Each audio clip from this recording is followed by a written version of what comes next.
بسم اللہ الرحمن الرحیم۔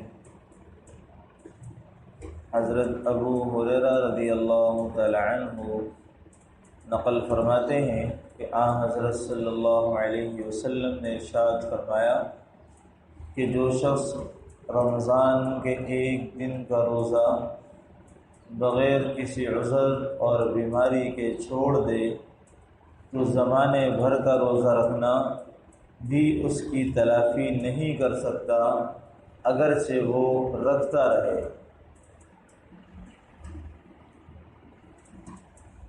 یہ حدیث مبارکہ بہت ہی صاف الفاظوں میں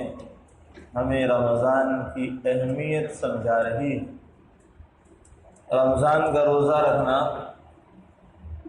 آسان بھی ہے اور ماحول کے اندر جو چیز ہوتی ہے اس میں آسانی ہوتی ہے، اور ماحول کے بغیر بڑی مشکل ہوتی ہے۔ رمضان میں ہر شخص ہی روزہ رکھ رہا ہے، گھر کے تمام افراد بھی روزہ رکھ رہے ہیں، اور پھر اس روزے کی جو فضیلت ہے، فرضیت ہونے کے ساتھ ساتھ خود رمضان کے اندر رمضان کے روزے رکھنے کی جو فضیلت ہے، فرمایا کہ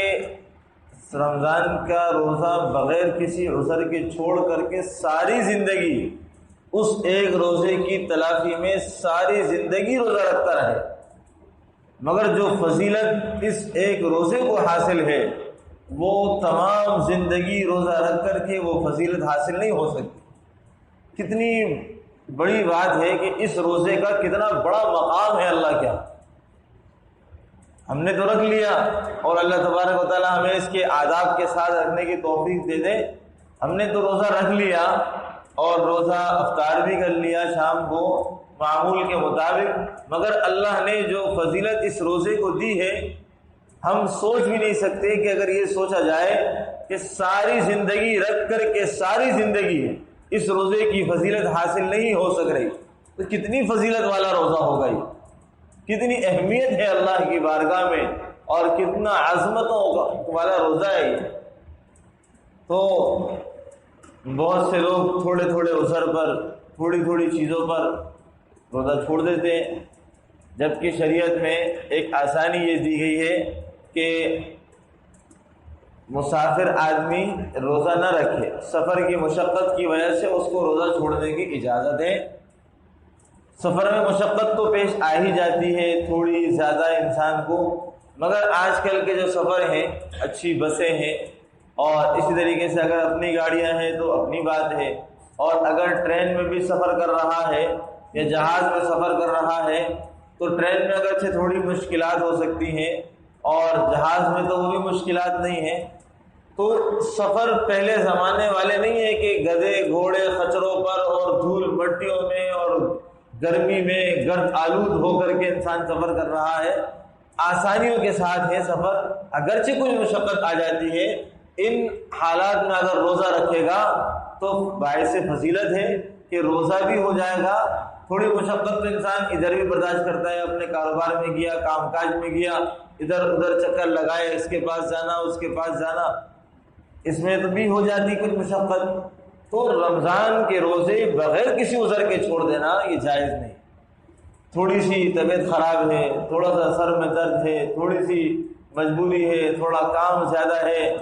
ان تھوڑی تھوڑی چیزوں کو دیکھ کر کے روزہ چھوڑ دینا یہ کوئی عقل مندی نہیں ہے، یہ تو ہمارے لیے سراسر بیوقوفی ہے کہ اللہ نے اتنا عظمت والا مہینہ دیا، اس میں روزہ رکھ لیں گے اور اس کا ثواب جو حاصل ہوگا یہ ساری زندگی کے روزے سے حاصل نہیں ہو رہا۔ اگر جو لوگ تھوڑی تھوڑی چیزوں پر روزہ چھوڑ دیتے ہیں یا جن کا مزاج ہی نہیں ہوتا، بعض لوگ بیچارے ایسے ہوتے ہیں روزہ رکھنا ہی ان کے لیے مشکل، مزاج ہی نہیں بن رہا، روزہ نہیں رکھا جاتا، روزہ نہیں رکھا جاتا۔ میرے بھائی روزہ رکھنے کے عادی بنانا چاہیے، یہ ماں باپ کا قصور ہے۔ بچوں کو صحابہ کرام اور صحابیات کے واقعات میں آتا ہے کہ چھوٹے بچوں کو بھی بھوکا رکھتے تھے تاکہ ان کو روزہ رکھنے کی عادت بنے، عادت بنائیں۔ بچوں کو ہمت دلائیں، حوصلہ دلائیں، اللہ کی رضا بتائیں کہ آپ تھوڑی دیر بھوک برداشت کریں گے، اللہ آپ کو اس پر کیا دیں گے، اللہ آپ سے خوش ہو جائیں گے۔ جب آپ افطاری کریں گے تو آپ کو بھی خوشی ہوگی، اللہ بھی آپ کے لیے خوش ہوں گے، اور فرشتوں کو فخر فرمائیں گے کہ دیکھو میرے چھوٹے چھوٹے بندے جو میرے بندوں کی اولادیں ہیں، یہ بھی روزہ رکھ رہے ہیں۔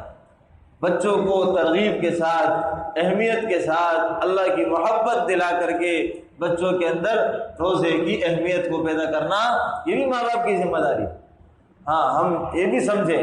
بچے شوق میں رکھنا چاہتے ہیں، ان کو ہمت دلائیں، دلاسا دلائیں، ان کو ہفتے میں ایک دفعہ روزہ رکھوائیں۔ بچہ 7 سال کا 8 سال کا ہو گیا ہے اور شوق ہے اس کے اندر، تو اس کو ہمت دلا کر کے ایک روزہ رکھوائیں۔ ہفتے میں ایک روزہ، جمعے کے دن کا روزہ رکھوا لیا، اتوار کے دن کا روزہ رکھوا لیا، تو بچے کے اندر ایک تھوڑی سی اہمیت پیدا ہو جائے گی اور اس کے اندر بھی ایک امنگ پیدا ہوگی روزہ رکھنے کی۔ یہ ہمارے کرنے کے کام ہیں۔ اللہ تبارک و تعالی عمل کرنے کی توفیق نصیب فرمائے۔